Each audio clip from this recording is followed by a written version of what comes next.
আমাদের মধ্যে এমন অনেকেই আছেন যারা অনেক বেশি মাত্রায় চিন্তা করেন। হয়তো প্রয়োজন নেই, তা প্রয়োজনের থেকে মাত্রাতিরিক্ত চিন্তা করেন।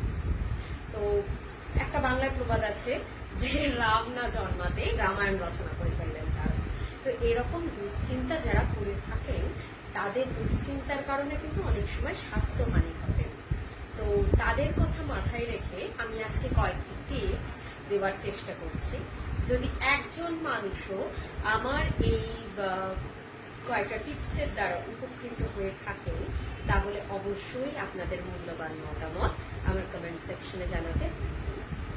তো নাম্বার 1 টিপস, যে কাজটি করতে আপনার ভালো লাগে, যে কাজটা করলে আপনার মন ভালো থাকে, সেই কাজটির প্রতি আপনি সময় ব্যয় করুন।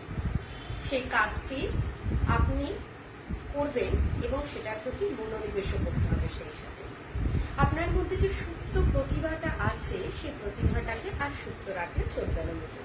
সেই সুপ্ত প্রতিভাটাকে অবশ্যই বিকশিত করুন। এবার সময় এসেছে আপনার নিজের জন্য সময় অতিবাহিত করা।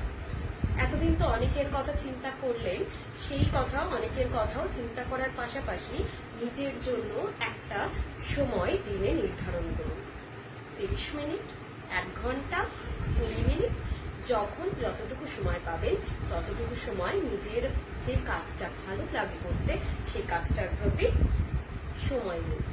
নাম্বার 2, অদূর ভবিষ্যতের কথা ভাবা বন্ধ করে দিন। অদূর ভবিষ্যতের কথা কল্পনা করে শুধুমাত্র নিজের শরীর স্বাস্থ্যই খারাপ হবে, তার থেকে বেশি কিছু হবে না। কয়েক সেকেন্ড বাদে বা কয়েক মিনিট বাদে কি হতে চলেছে সেটাই আমরা জানি না, তাহলে অদূর ভবিষ্যতের কথা কেন আমরা চিন্তা করবো বলুন তো? তাই অদূর ভবিষ্যতের কথা কল্পনা করা ছেড়ে দিন।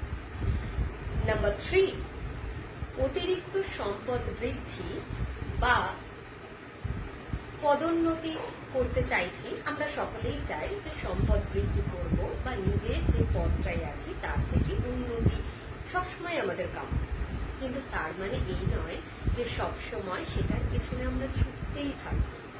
যদি অতিরিক্ত কোনো কিছু হয়ে যায় বা আপনি যদি সেটা আপনার দুশ্চিন্তার কারণ হয়ে যাচ্ছে বা আপনার ব্লাড প্রেশার আপনি নিজেই এসব চিন্তা করে খামোকা বাড়িয়ে দিচ্ছেন, তাহলে সেই চিন্তাগুলোকে অবশ্যই কমান, নয়তো সেই চিন্তাটাই আপনার দুশ্চিন্তা বা ওভার থিঙ্কিং হয়ে যাচ্ছে।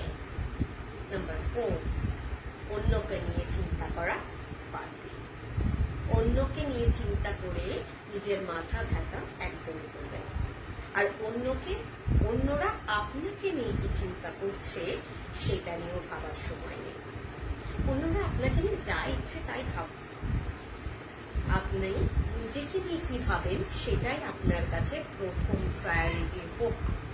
অন্যরা আপনাকে নিয়ে কি ভাবছে, কেন ভাবছে সেসব নিয়ে অযথা চিন্তা করবেন না। নাম্বার 5, যাদের সাথে কথা বললে আপনার মন ভালো থাকবে, যাদের সাথে কথা বললে আপনি অনেক ভালো বোধ করবেন, তাদের সাথে কথা বলুন।